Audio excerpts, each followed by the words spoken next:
solemnly swear I, John Fitzgerald Kennedy, do solemnly swear that you will faithfully execute the office of President of the United States that I will faithfully execute the office of President of the United States and will, to the best of your ability, and will, to the best of my ability, preserve, protect, and defend the Constitution of the United States. preserve, protect, and defend the Constitution of the United States. So help you God. So help me God.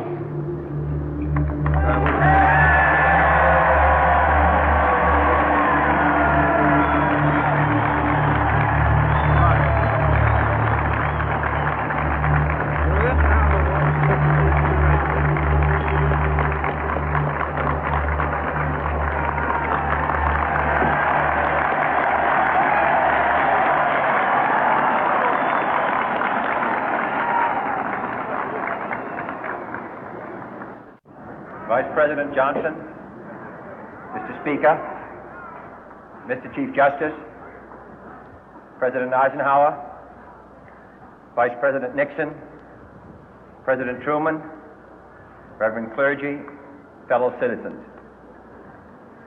We observe today not a victory of party, but a celebration of freedom, symbolizing an end as well as a beginning, signifying renewal as well as change.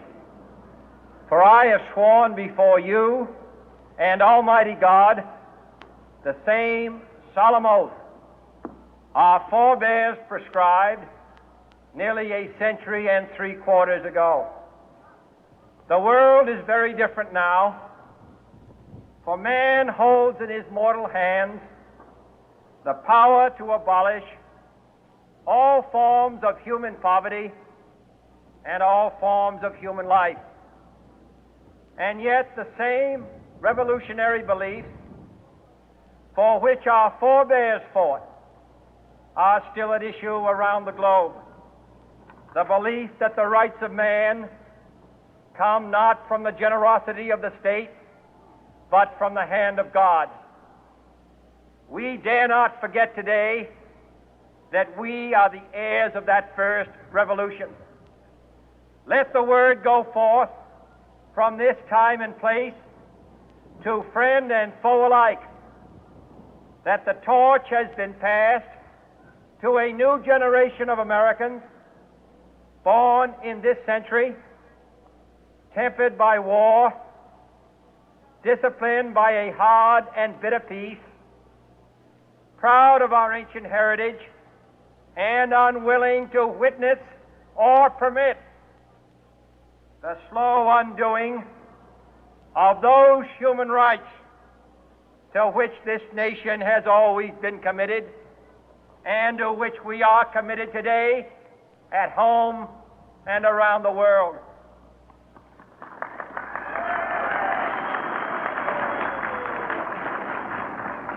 Let every nation know, whether it wishes us well or ill, that we shall pay any price, bear any burden, meet any hardship, support any friend, oppose any foe to assure the survival and the success of liberty.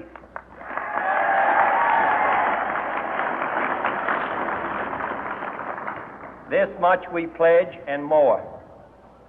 To those old allies whose cultural and spiritual origins we share, we pledge the loyalty of faithful friends.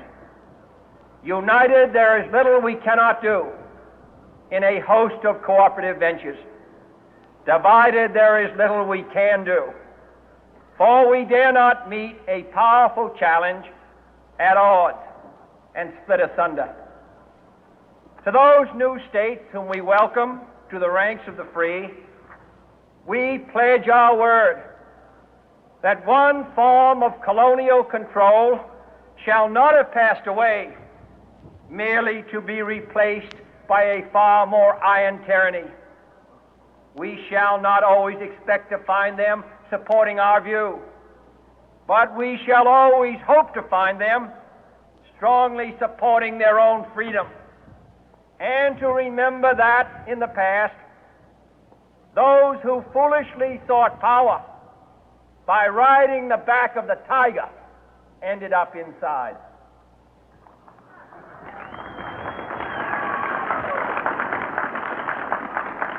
To those people in the huts and villages of half the globe struggling to break the bonds of mass misery, we pledge our best efforts to help them help themselves for whatever period is required, not because the communists may be doing it, not because we seek their votes, but because it is right. If a free society cannot help the many who are poor, it cannot save the few who are rich.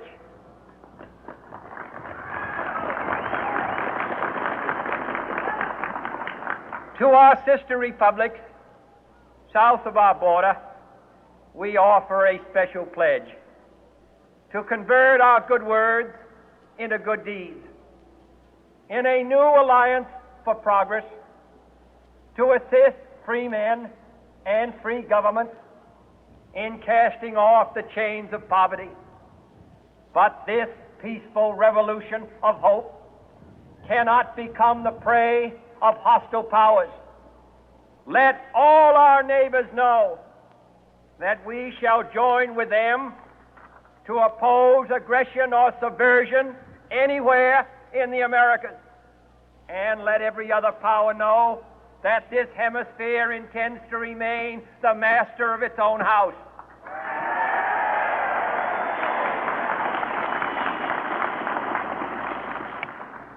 To that World Assembly of Sovereign States, the United Nations, our last best hope, in an age where the instruments of war have far outpaced the instruments of peace, we renew our pledge of support to prevent it from becoming merely a forum for invective, to strengthen its shield of the new and the weak, and to enlarge the area in which its writ may run.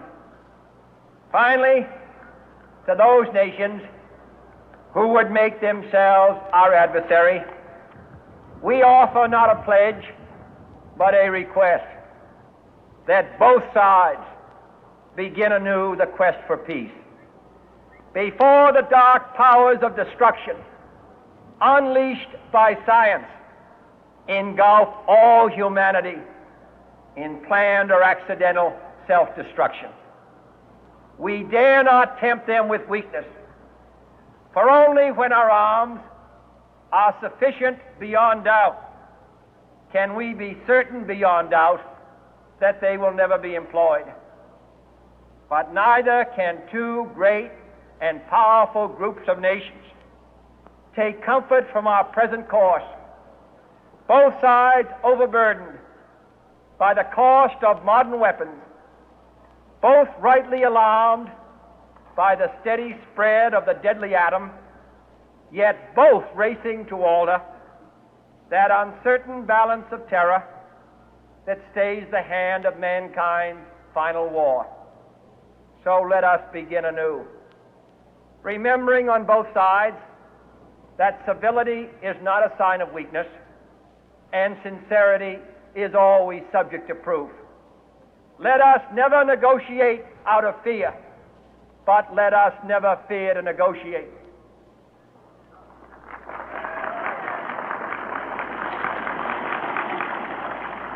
Let both sides explore what problems unite us, instead of belaboring those problems which divide us.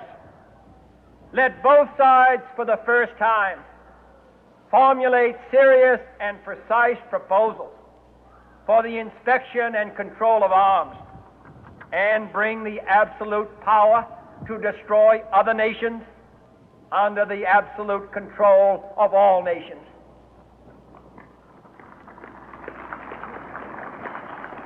Let both sides seek to invoke the wonders of science instead of its terrors. Together, let us explore the stars, conquer the deserts, eradicate disease, tap the ocean depth, and encourage the arts and commerce. Let both sides unite to heed in all corners of the earth the command of Isaiah to undo the heavy burden and let the oppressed go free. And if a beachhead of cooperation may push back the jungle of suspicion, let both sides join in creating a new endeavor, not a new balance of power, but a new world of law, where the strong are just and the weak secure and the peace preserved. All this will not be finished in the first 100 days, nor will it be finished in the first 1,000 days, nor in the life of this administration, nor even perhaps in our lifetime on this planet. But let us begin.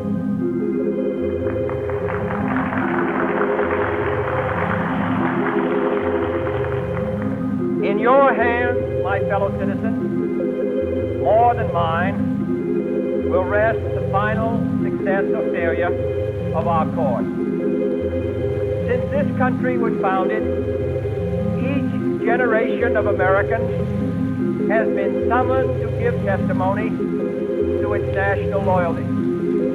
The graves of young Americans who answered the call to service around the globe. Now the trumpet summons us again, not as a call to bear arms, though arms we need, not as a call to battle, though in battle we are, but a call to bear the burden of a long twilight struggle, year in and year out, rejoicing in hope, patient in tribulation, a struggle against the common enemies of man, tyranny, poverty, disease, and war itself. Can we forge against these enemies a grand and global alliance, north and south, east and west, that can assure a more fruitful life for all mankind? Will you join in that historic effort?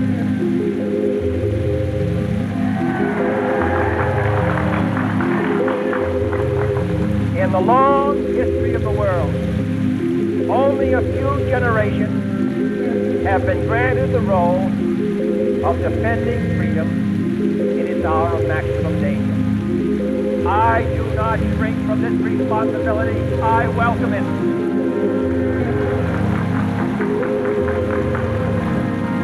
I do not believe that any of us would exchange places with any other people or any other generation. The energy, the faith, the devotion which we bring to this endeavor will light our country and all who deserve it. And the glow from that fire can truly light the world. And so, my fellow Americans, ask not what your country can do for you. Ask what you can do for your country.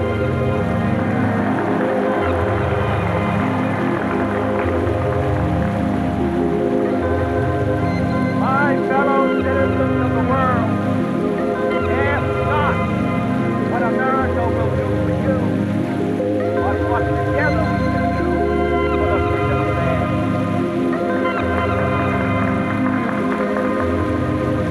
Finally, whether you are citizens of America or citizens of the world, ask of us here the same high standard of strength and sacrifice we ask of you. A good conscience, our only sure reward, with history the final judge of our deeds, let us go forth to lead the land we love, asking His blessing and His help, but knowing that here on earth, God's work must truly be our own.